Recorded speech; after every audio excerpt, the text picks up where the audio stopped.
pai do nosso herói e de sua irmã morreu quando ele ainda era pequeno. Após isso, sua mãe lhe disse que ele deveria se tornar um xamã, pois possuía potencial. Ela o forçou a estudar os aspectos religiosos do xamanismo, poesia, magia e várias outras coisas estranhas que o garoto desconhecia. Sua mãe avisou que problemas o aguardariam caso ele não seguisse esse caminho. No entanto, o herói não tinha interesse nesses ensinamentos. Ele dedicou todo o seu tempo à pesquisa científica e, após 10 anos, tornou-se um membro ativo. No fim, sua mãe estava certa, e um dia ele acabou se metendo em problemas. O rapaz foi atropelado por um carro e morreu. O surpreendente foi que ele renasceu e percebeu que sua mãe estava dizendo a verdade. Descobriu que a vida não se limitava a apenas uma existência e que certas lições só poderiam ser aprendidas através da experiência pessoal. Depois de sua reencarnação, nosso herói começou a trabalhar como professor na Academia de Magia. Uma série de eventos o levou até ali. Certo dia, ele chegou à estação onde muitas pessoas esperavam o trem. Homens sérios, uma bela jovem de chapéu e outros passageiros a caminho da capital. Quando o trem chegou, os passageiros começaram a embarcar. O condutor pediu ao rapaz que mostrasse sua passagem e, após verificá-la, desejou-lhe uma boa viagem. Depois de entrar no vagão, o futuro professor procurou seu assento conforme indicado no bilhete. Após uma breve busca, encontrou seu lugar. Quarto vagão, terceiro, compartimento, assento 403. Ele achou essa coincidência estranha. Dentro do compartimento, havia um homem de cabelos e barba grisalhos, entretido com a leitura de um jornal. Esse era o nosso herói. O homem se surpreendeu quando as portas do compartimento se abriram e um jovem de chapéu entrou, cumprimentando-o antes de pousar seu jornal. Pouco depois, o trem começou a se mover, passando por penhascos cobertos de neve e árvores imponentes. O garoto e seu vizinho grisalho mergulharam na leitura. Algum tempo se passou até que o jovem levantou a cabeça e olhou para seu companheiro de viagem, que estava sentado à sua frente. Na parte de trás do jornal, havia uma notícia informando que a guerra civil no reino de Utah havia terminado e que a facção da princesa saíra vitoriosa. O jovem expressou em voz alta sua satisfação pelo fim da guerra. O homem ergueu o olhar e respondeu que também estava contente e que se perguntava quando tudo terminaria. O jovem continuou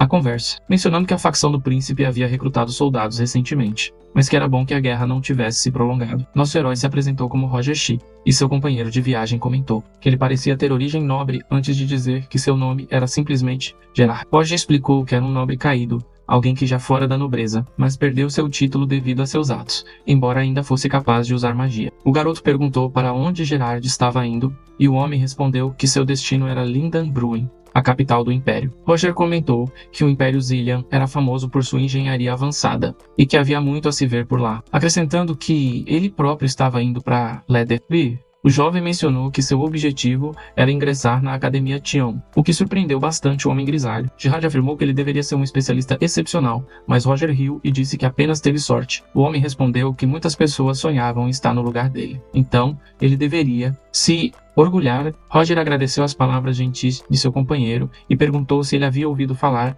sobre o homem da facção da princesa que liderou a vitória. O jovem acrescentou que se tratava de um mercenário errante chamado Maquiavel, que não possuía experiência em magia, nem o mais alto posto de cavalaria. No entanto, Gerard não demonstrou surpresa e disse que considerava essa história apenas boatos. Mas era verdade, pois Maquiavel era, na realidade, o nome que Roger usara em sua vida passada. Gerard perguntou ao jovem se ele assumiria uma turma na Academia Theon, ao que ele respondeu que seria responsável pelos alunos do segundo ano. O homem grisalho encarou fixamente e comentou que ele era mais talentoso do que aparentava, deixando o jovem confuso. Gerard queria dizer algo, mas de repente, um som alto ecoou e o vagão começou a balançar violentamente. Os homens não conseguiam entender o que estava acontecendo. Roger supôs que o motor poderia ter explodido, mas seu companheiro negou, explicando que ele era protegido por magia. Gerard sugeriu que aquilo era, provavelmente, uma armadilha para roubar comerciantes ricos ou nobres. E se uma explosão havia sido usada, então deveria haver um mago entre os assaltantes. Os heróis concluíram que precisavam se esconder, ou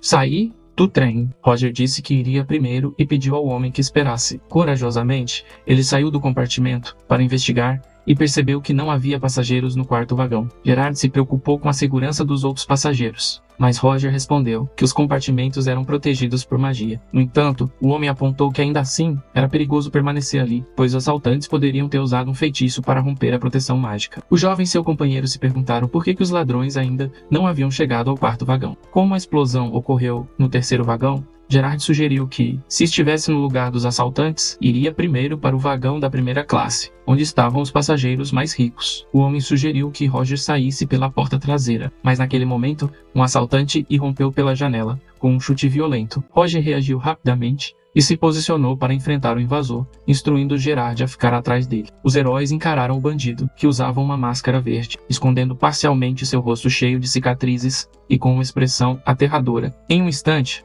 o assaltante sacou uma adaga antiga e se lançou contra Roger e Gerard. O jovem percebeu que precisava se defender e lançou um golpe mágico tão poderoso que arremessou o inimigo vários metros para trás. O bandido caiu no chão, imóvel, e os dois homens olharam para ele com desprezo. Gerard, um pouco apreensivo, perguntou se Roger havia matado o assaltante, mas o jovem respondeu que apenas o imobilizou. Decidiu então se aproximar para interrogá-lo. Enquanto seu companheiro alertava sobre o perigo, o herói pressionou o vilão com o pé e exigiu saber o motivo de sua invasão ao vagão. Mas o assaltante apenas riu. Irritado, Roger insistiu na pergunta. O ladrão o encarou furioso, chamou-o de vermezinho imundo e declarou que mataria a todos. Então o vilão abriu seu casaco com ambas as mãos, revelando uma enorme bomba com apenas 2 segundos restantes. Roger ouviu Gerard gritar para que ele se protegesse, mas ficou paralisado pelo terror, incapaz de desviar o olhar do explosivo e de seus últimos números desaparecendo. Num instante, uma explosão avassaladora ecoou por todo o vagão. Gerard se jogou no chão, protegendo a cabeça com as mãos. Quando a fumaça começou a se dissipar, ele se levantou e chamou por Roger, mas não recebeu resposta. Procurou pelo jovem, mas não encontrou ninguém vivo no vagão. Roger havia desaparecido e o ambiente estava repleto de destroços e fumaça. Gerard chamou por ele novamente, mas o jovem estava sumido. Foi então que o homem percebeu que sua própria pele estava ferida. Ele puxou a pele flácida do rosto com a mão e a arrancou, revelando que por baixo havia o rosto jovem de um rapaz de cabelos negros. Era o próprio Machiavelli, que adotou o nome de uma pessoa famosa de sua vida anterior. Ele precisou mudar completamente sua personalidade para evitar se meter em situações perigosas e apenas vagava pelo mundo. Um dia, atraiu atenção indesejada para si, mas felizmente, a princesa e seus soldados triunfaram. Ele conseguiu se esconder e embarcar em um trem para Lindabruen. No entanto, apesar disso, o rapaz ficou desapontado por estar sempre envolvido em problema. O herói estava de pé entre os destroços do trem. Jogou fora sua máscara e refletiu sobre o que havia acontecido. Com tristeza, lembrou-se de Roger. O rapaz não esperava que a bomba explodisse. Ladrões comuns dificilmente teriam realizado algo assim, a menos que o alvo fosse o trem e não os passageiros. De repente, um homem de óculos apareceu por trás. Ele viu o rapaz e perguntou o que havia acontecido ali e se ele estava bem. O jovem explicou que o trem havia sido atacado por ladrões armados, que estavam indo para o primeiro vagão, e que seria aconselhável não se envolver. O estranho era um condutor e disse que os passageiros precisavam ser evacuados. Ele queria sugerir que o rapaz fizesse o mesmo, mas de repente, foi atingido pelo jovem, que agarrou seu pescoço com uma das mãos. O condutor olhou para o rapaz com uma expressão inocente, sem entender o que estava acontecendo, mas o jovem disse que esse truque não o enganaria. Afirmou que ladrões não atacavam qualquer trem aleatoriamente, muito menos quando um feitiço protetor se dissipava sozinho. Ele acrescentou que esse era um truque difícil de realizar sem a ajuda de alguém que conhecesse bem o mecanismo. O homem percebeu que havia sido descoberto. Tentou puxar uma faca de sua manga, mas o jovem notou a tempo e perguntou com ironia para onde ele estava indo com tanta pressa. O homem permaneceu em silêncio, mesmo quando o jovem pressionou uma lâmina contra seu pescoço. Decidindo soltá-lo,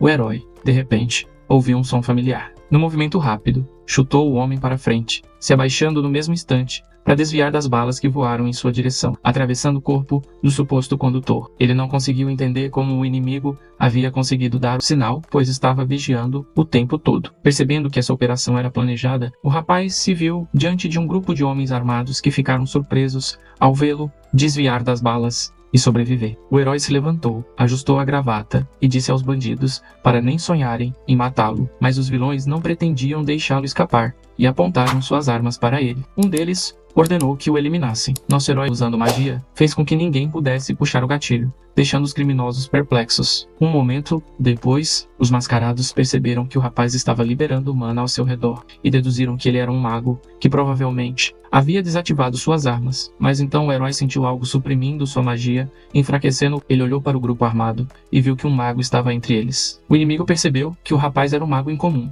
talvez até do 4º nível como ele, mas não reconheceu. O jovem mago estava na borda do vagão, onde a parede havia sido destruída, e percebeu que já haviam se passado 10 minutos desde a explosão. Ele não podia mais esperar por reforços. Sem outra opção, decidiu pular do trem antes que os vilões o matassem ali mesmo. Assim que saltou, Os bandidos correram para a abertura, mas não conseguiram vê-lo. Presumiram que ele havia saltado. O líder deduziu que o rapaz estava no teto do vagão e provavelmente havia usado magia de voo. Eles não entendiam como isso era possível com o trem em movimento. O mago inimigo ordenou que seus homens encontrassem o rapaz urgentemente, deixando alguns para trás e enviando o resto para procurá-lo.